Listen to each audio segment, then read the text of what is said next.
We know that the United States has paid out reparations before, so this is not a new concept. In fact, as Stephanie mentioned, they paid out reparations to the slave owners.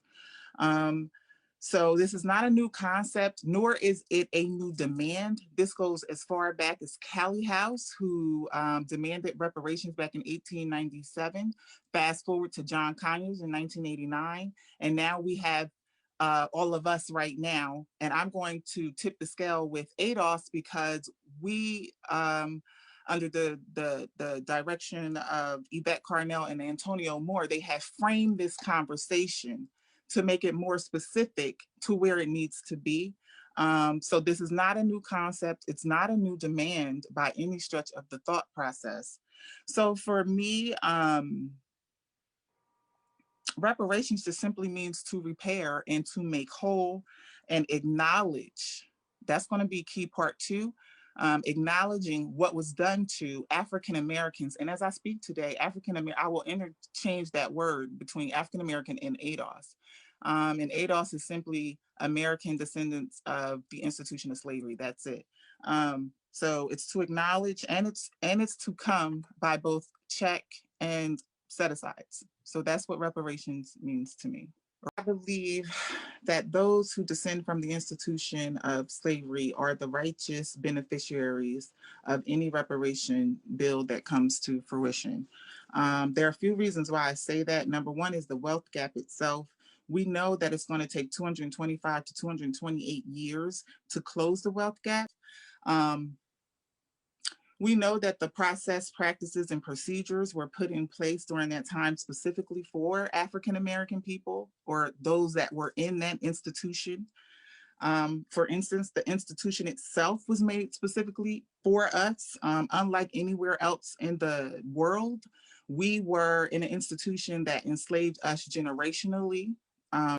When we delve into the policies that were made specifically for us, right coming after the ending of slavery, Black codes were instituted, peonage, Jim Crow, sharecropping. We were left out of the GI Bill, the New Deal, redlining, mass incarceration, state present day state sanctioned murder, and convict leasing.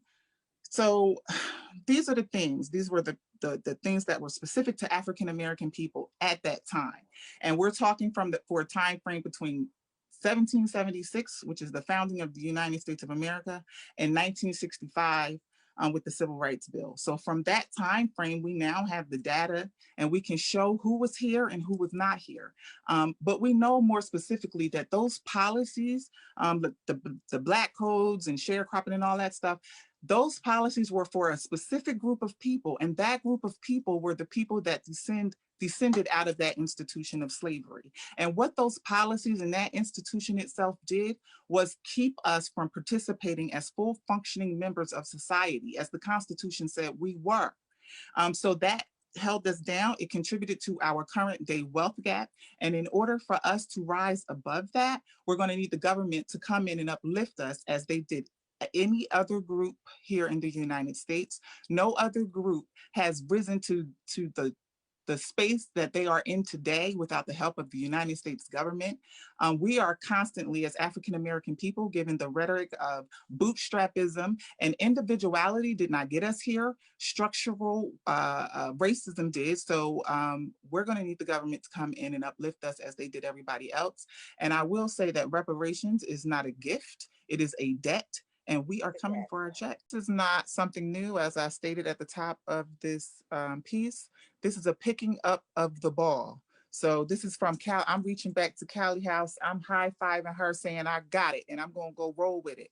And it can be collaborative. It doesn't have to be this or that, like Lukata said, but we got to focus in on what's necessary and what's needed right now for African American people, because they are still on the bottom of every metric. I don't care what you look at: housing, education, criminal justice, healthcare, COVID. We are the ones suffering mostly from COVID. We got to fix us first. That's number one. Number two, I got this list of books that I've already read, right? I thought I was going to go through them, but we are way over time.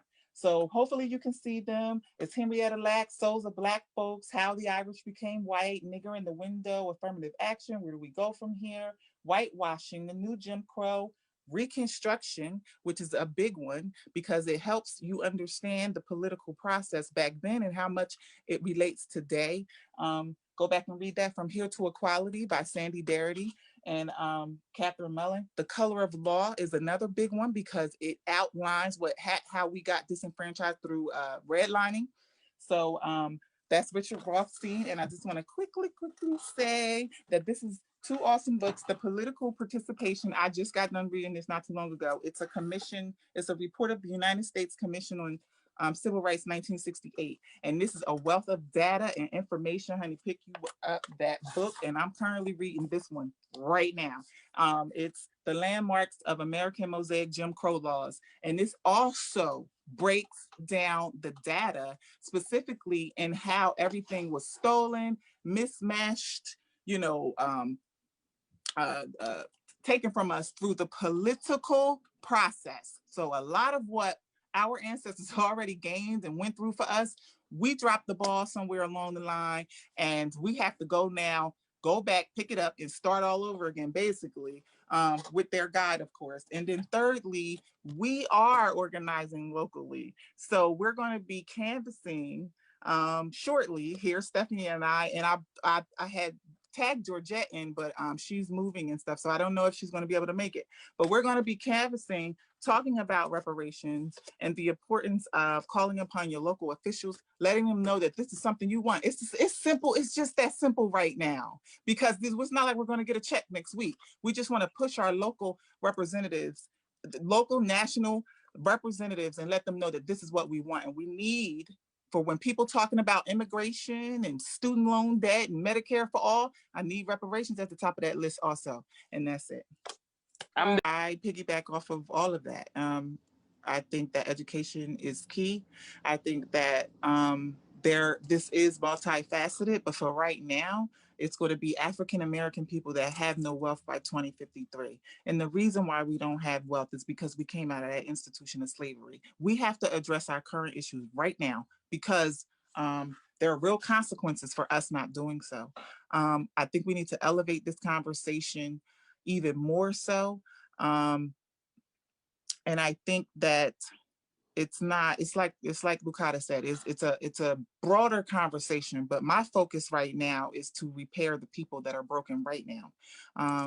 And will think even further down from that if we don't do something and make people do a call to action right now. And it is because of what was done to us right here. I know that there's a broader picture. There are multiple people involved. We got to go after multiple people. There are multiple things that we must do, but there are specific things that were done to specific people here. And I just don't understand why each and every time we say that, the conversation must then include everybody else. And I'm not necessarily against it. I'm saying, why does the African American people have to undergird all the pain without addressing theirs first? I'm saying, can we heal us first? And then once I heal myself, I can then go out and spread the love. That's all I'm saying.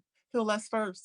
Educate yourself. Understand why your vote is so important. Because let me tell you something. A lot of things that we gained here in the United States was taken from us through the political process. And if you don't understand how that works, that will continue to happen no matter what reparation bill we get. So you got to understand how politics work, both the political process and the electoral process and the civic process. Those are American things. That's United States stuff right there. And so we have to educate our people on how the United States work. We have to educate our people on what the United States did to us here.